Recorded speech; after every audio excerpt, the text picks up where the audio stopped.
ఎన్నికల ముందు ఇచ్చినటువంటి ప్రతి హామీని పొంగలో తొక్కి ఇవాళ అధికారాన్ని కేవలం ధనార్జన కోసం మాత్రమే అనుభవించండి, అంత ఫోటోల కోసం లేదు, ధనార్జన కోసం మాత్రమే ఇవాళ వాళ్ళ ముగ్గురు పార్ట్నర్స్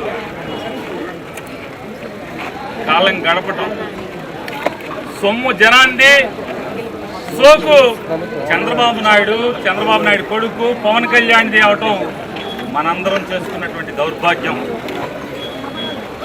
ఎన్నికల ముందేమో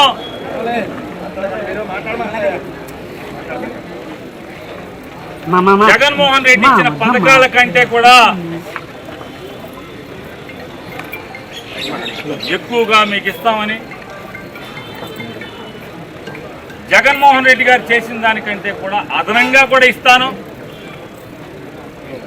జగన్ నన్ను అడుగుతున్నాడు డబ్బులు ఎక్కడి అని చెప్పని, నా 40 ఏళ్ల అనుభవం సంపద సృష్టిస్తాను, సంపద సృష్టించి ఆ డబ్బులందరినీ కూడా జనానికి పంచిపెడతాను, అలాగే ఈ రాష్ట్రం మొత్తం అభివృద్ధి చేస్తాను,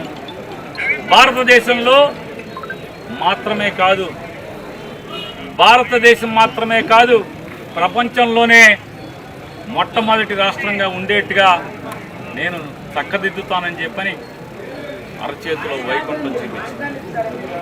అదొక్కటే కాదు, జగన్ అప్పులు చేసి మీకు పథకాలు ఇచ్చాడు, నేను అప్పులు చేయకుండా సంపద సృష్టించి మీకు పథకాలు ఇస్తాను అని చెప్పినటువంటి మోసగాడు చంద్రబాబు గారు. ఇవాళ అదొక్కటే కాదు, ఈ రాష్ట్రంలో అప్పు అనేది చేయకుండా మొన్న జగన్మోహన్ రెడ్డి చేసిన అప్పులను కూడా నేనే తీర్చేస్తాను, 2029 కల్లా భారతదేశంలో అప్పు లేని రాష్ట్రంగా ఆంధ్రప్రదేశ్ని చేస్తానని చెప్పినటువంటి ఈ మోసగాడు 12 మాసాలు తిరిగేప్పటికీ ఈరోజు మంగళవారం, ఈ మంగళవారంతో 1,54,000 కోట్ల రూపాయలు అప్పు తెచ్చినటువంటి దౌర్భాగ్య స్థితి ప్రభుత్వం ఇది చంద్రబాబు నాయుడు ప్రభుత్వం. అప్పు చేయనని చెప్పి అప్పులు చేస్తూ జనానికి జగన్ కంటే మిన్నగా పథకాలు అమలు చేస్తానని చెప్పని ఎన్నో మాయమాటలు చెప్తూ మీరు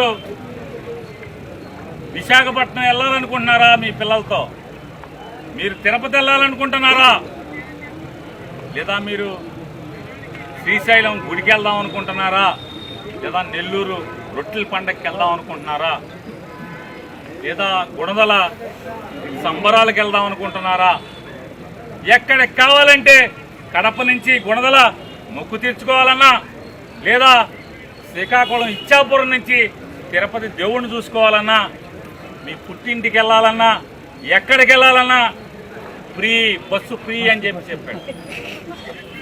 వాళ్ళేమో 7% డబ్బులు లేవంటాడు. సంవత్సరానికి 3 బండ్లు అన్నాడు. ఎన్ని బండలు ఇచ్చాడు ఈ సంవత్సరంలో అని మనం లెక్కెడితే 12 మాసాలు గడిచినాయి. 12 మాసాల్లో ఒక్క బండిచ్చి, అది కూడా అరకొరగా మందికి బండిచ్చి అయిపోయినాయి అని చెప్పి ఇచ్చేశానని చెప్పి దెబ్బలు తరుచుకుంటున్నాడు. ఇవాళ అదొక్కటే కాదు సంక్రాంతి కల్లా రోడ్లు నున్నగా చేస్తా అన్నాడు. కానీ ఈ రోజుకి ఎన్ని రోడ్లు నడువులు పడిపోయేట్టు ఉన్నాయో మనం ఈరోజు కూడా మనం చూసుకునే పరిస్థితి. ఇక పవన్ కళ్యాణ్ ఉన్నాడు, అతనైతే గిన్నిస్ బుక్లోకి ఎక్కిస్తాము, ఇది ఒక పండగలాగా పల్లెటూళ్ళలో పండగలాగా వర్కులు ఇచ్చానని చెప్పాడు. కానీ ఎక్కడా కూడా ఆ మొదలైన పనులు సగం కూడా అవ్వలేదు, బిల్లులు రాలేదు. ఇవాళ ఆయన నిన్నో మొన్న చెప్తా ఆ మధ్య చెప్పాడు కూలీ అనే పదం వాడబాకండి ఉపాధి హామీలు అని చెప్పని. కానీ వాళ్ళకి రోజువారీ డబ్బులు ఇంతవరకు పడకపోయినా మాట్లాడే మొనగాళ్ళు లేడు ఇక్కడ ఎవడో కూడా ఈ ప్రభుత్వం. అదొక్కటే కాదు, ఇవాళ ఏ పథకం మీరు అడిగినా ఖజానా ఖాళీగా ఉంది, డబ్బులు లేవు అని చెప్పి పేదలుపులు అరిచేటువంటి చంద్రబాబు నాయుడు, పవన్ కళ్యాణ్, అట్లాగే నారా లోకేష్ నాయుడు, వీళ్ళు మాత్రం ముగ్గురు హెలికాప్టర్లో తిరుగుతారు, ముగ్గురు ప్రత్యేక విమానాల్లో తిరుగుతారు. లోకేష్ గారు భార్యా పిల్లలను చుట్టాకి జనం సొమ్ముతో విమానం వేసుకెళ్తారు. చంద్రబాబు నాయుడు గారు వాళ్ళ ఇంటికి వెళ్ళి కొత్త ఇల్లు చూసుకుందామని చెప్పని హైదరాబాద్ వెళ్తాకి గన్నవరం కారులో రాడు. ఇంటికాడి నుంచి సచివాలయానికి హెలికాప్టర్, సచివాలయం నుంచి గన్నవరానికి హెలికాప్టర్, గన్నవరం నుంచి వాళ్ళ ఇంటికి విమానం, ప్రత్యేక విమానం, నలుగురితో పాటు కూర్చోడండి. అంటే జనానికేమో పథకాలు ఇవ్వటానికి అప్పులు లేవంటాడు. ఆఖరికి చదువుకునేటువంటి పేద వర్గాలకి ఆ కులం ఈ కులం లేదు, ఏ కులమైనా పేద విద్యార్థికి సంవత్సర కాలంగా ఒక్క నయా పైసా ఫీజు రీయింబర్స్మెంట్ కాలేజీల్లో చెల్లించకపోవటం వల్ల ఇవాళ కాలేజీ యాజమాన్యాలన్నీ అమ్మా నాన్నల్ని వేధించి తల తాకట్టు పెట్టైనా నువ్వు ఫీజు కట్టమని చెప్పి ఒత్తిడి చేసి పరీక్షలు రాయనివ్వకపోతే మాట్లాడేవాడు ఒక్కళ్ళేడు. పవన్ కళ్యాణ్ మాట్లాడు, చంద్రబాబు మాట్లాడు, విద్యాశాఖ మంత్రి లోకేష్ కూడా నోరిప్పే పరిస్థితి లేదు. ఇవాళ వీళ్ళు దండుకు తింటం తప్పితే జనం సొమ్ముని దండుకోవటం, హైదరాబాద్ వెళ్ళి దాచుకుంటాకి ప్రత్యేక విమానాల్లో వెళ్తాం తప్పితే ఒక్కడంటే ఒక్కడు కూడా జనం కోసం ఆలోచించేటువంటి లేడు, ఒక్కడు లేకపోవటం. ఇవాళ ఏ ఎమ్మెల్యేని చూసినా కూడా ఇసుక, నదుల ఇసుక,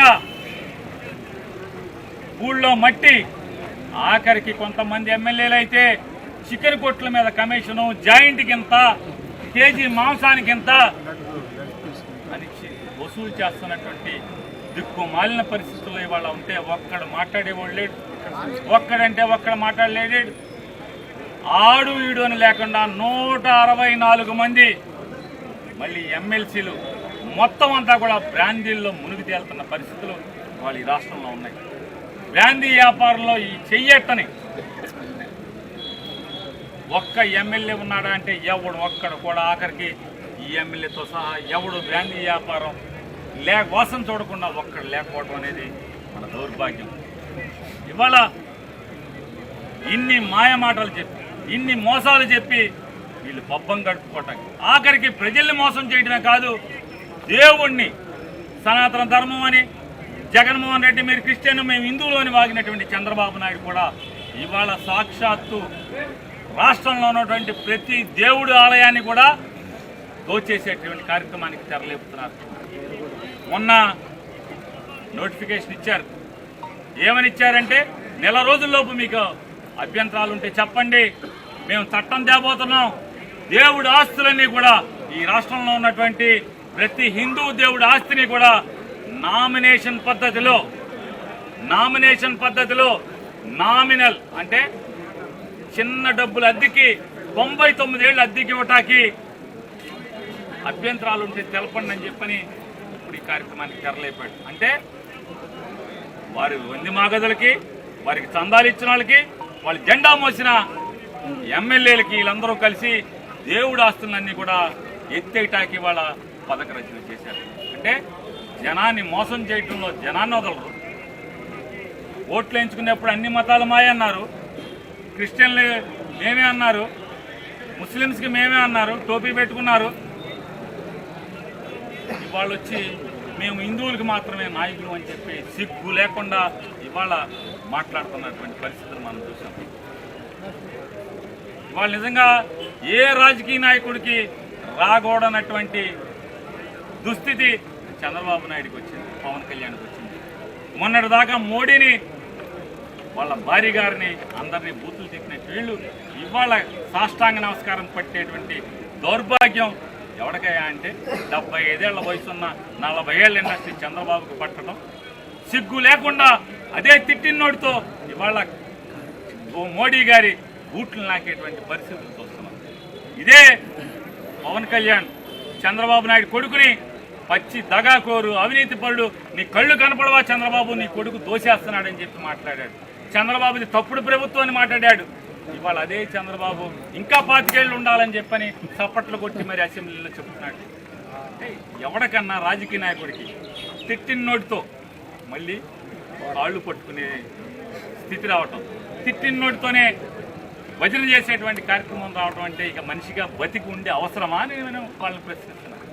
ఇవాళ ఈ దుర్మార్గాలకి కనీసం ప్రజలకి మాటిచ్చామేమనేటువంటి ఇంత కూడా సిగ్గు ఎగ్గు లేకుండా మా దగ్గర డబ్బులు లేవు, ఏం చేస్తామని చెప్పి ఇప్పటికి ఈరోజు సాయంత్రంకి 1,54,000 కోట్ల రూపాయలని అప్పు చేసి ఈ రాష్ట్రాన్ని అప్పులు కుప్పలుగా చేస్తున్నటువంటి దౌర్భాగ్య ప్రభుత్వం ఈ కూటమి ప్రభుత్వాన్ని దిగిపోవాలి తక్షణమే అని చెప్పి ప్రజలకి క్షమాపణ చెప్పి వెంటనే ఈ ప్రభుత్వం దిగిపోవాలని చెప్పని, లేదా ప్రజాగ్రహంలో రోజు రోజుకి ఇవాళ మీరు ఎన్ని బాధలు పెట్టినా ఒక ఆయన మాట్లాడతాడు, గన్నవరంలో తప్పుడు కేసులు లేవు, చర్చకి సిద్ధం అన్నాడు.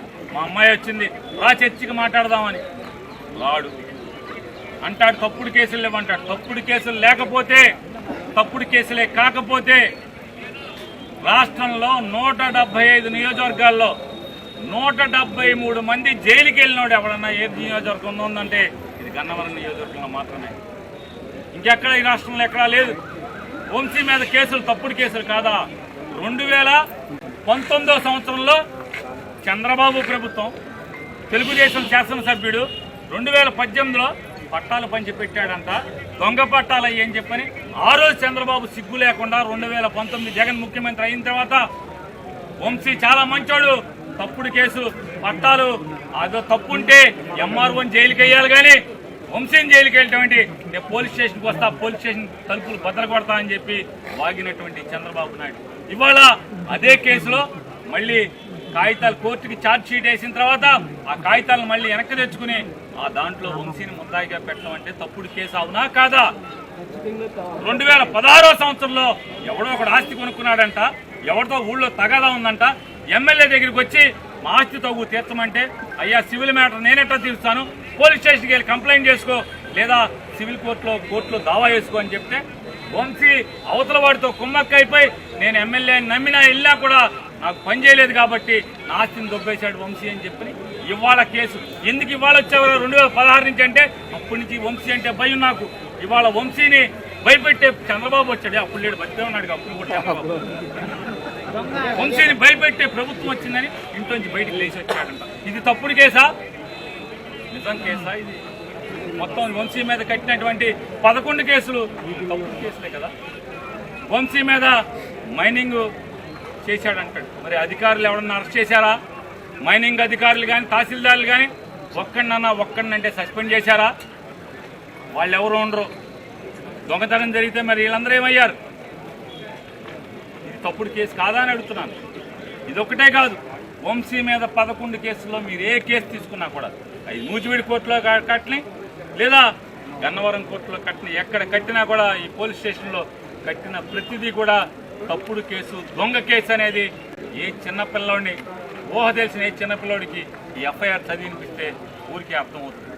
కాబట్టి వంకేదానికంటే కూడా కనీసం నిజాయితీతో మౌనంగా ఉంటే అన్న బాగుంటుందని చెప్పి అనేది పెద్దలకి తెలియజేసుకుంటూ, తక్షణమే మీరు కనుక ఈ హామీలను అమలు చేయకుండా ఉంటే రోజుకి ఇవాళ గన్నవరంలో ఇక్కడ ఉన్నటువంటి వైఎస్ఆర్ కాంగ్రెస్ పార్టీ మనుషులను చూశారు, ప్రజలను చూశారు.